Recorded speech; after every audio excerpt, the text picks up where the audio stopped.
For your ears only for the week of November 18th and Thanksgiving, I'm David Alpern. I'm Melissa Axelberth. When it comes to the top 2%, what I'm not going to do is to extend further a tax cut for folks who don't need it, which would cost close to $1 trillion.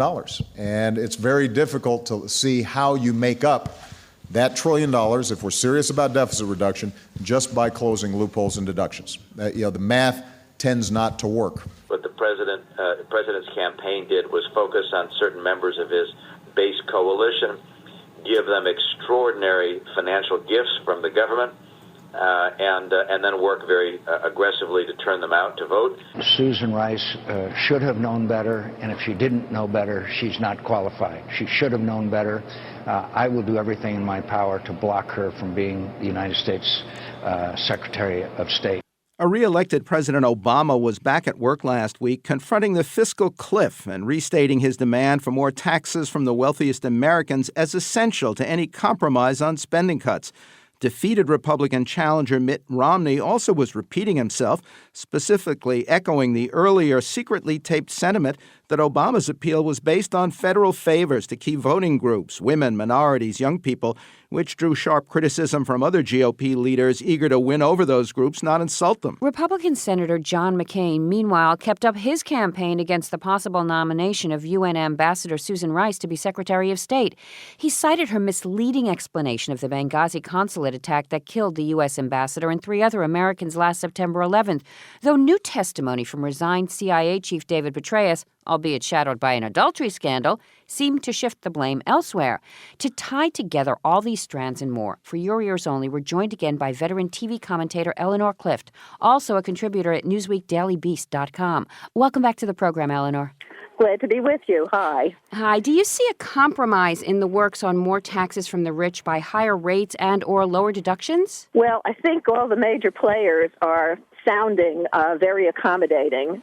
So I do think their intentions at this point are to forge a deal along the lines that you mentioned.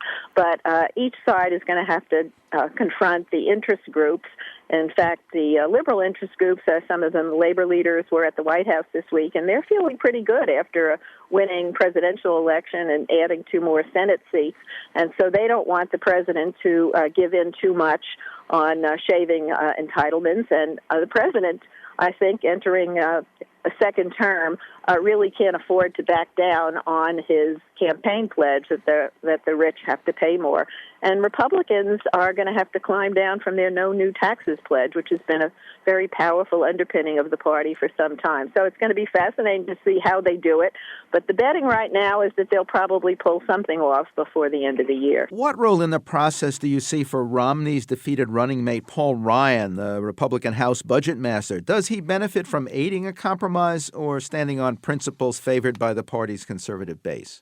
I think Paul Ryan is in a very tricky position because if he compromises, he really confronts the base of people who have looked to him as rallying the flag for the small government, no new taxes wing of the party.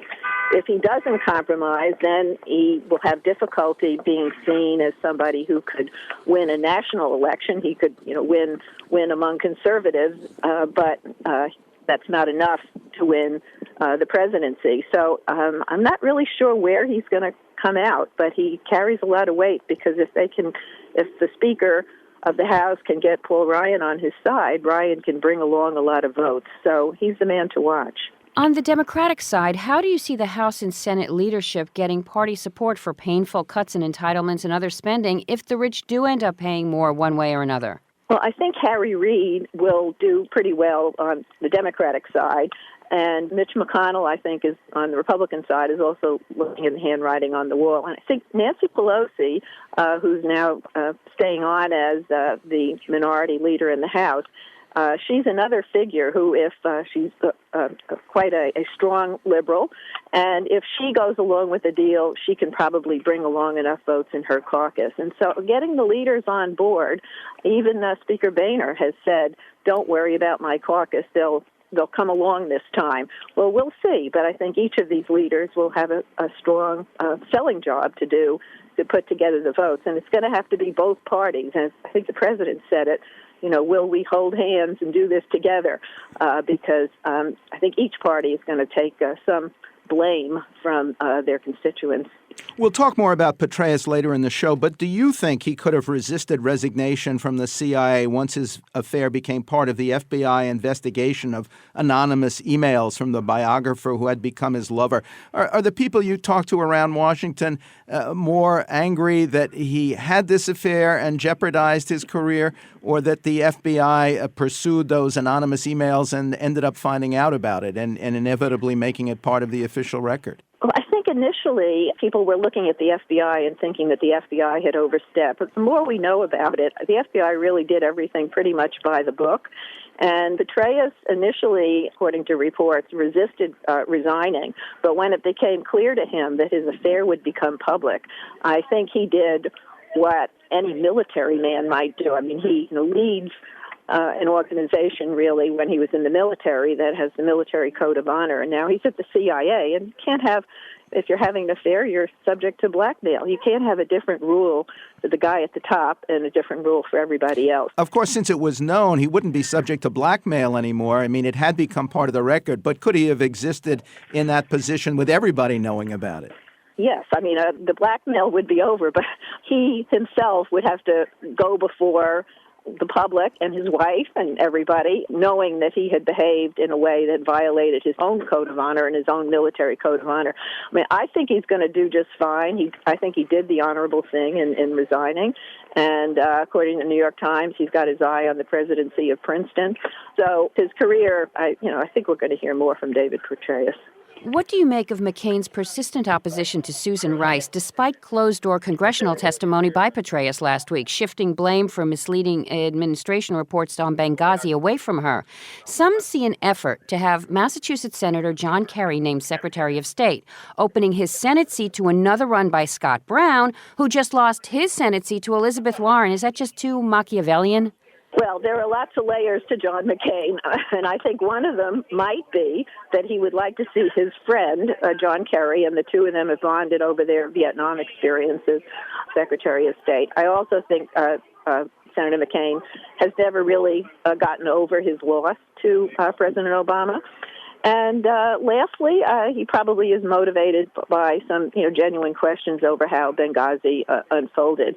And it's going to be fascinating to see if the president goes ahead and does nominate her, because it would be a major fight. I think it's a fight he could probably win, but does he want to spend political capital on that? And McCain, by being so forceful against Rice, in a way, kind of upped the ante for the president, because if he doesn't nominate her, he looks like he's walking away from the fight, and you don't want to do that at the start of a second term when you're trying to show that you've earned political clout and that you're willing to use it. Thank you, Eleanor. Veteran TV commentator Eleanor Clift is also a contributor at NewsweekDailyBeast.com. Quote from the news, a clear message to those who would engage in this kind of reckless and wanton conduct. That was Attorney General Eric Holder on a settlement with energy giant BP for its disastrous Gulf of Mexico oil spill, including $4.5 billion with a B in penalties, 14 criminal guilty pleas, and additional criminal charges against 3 BP employees.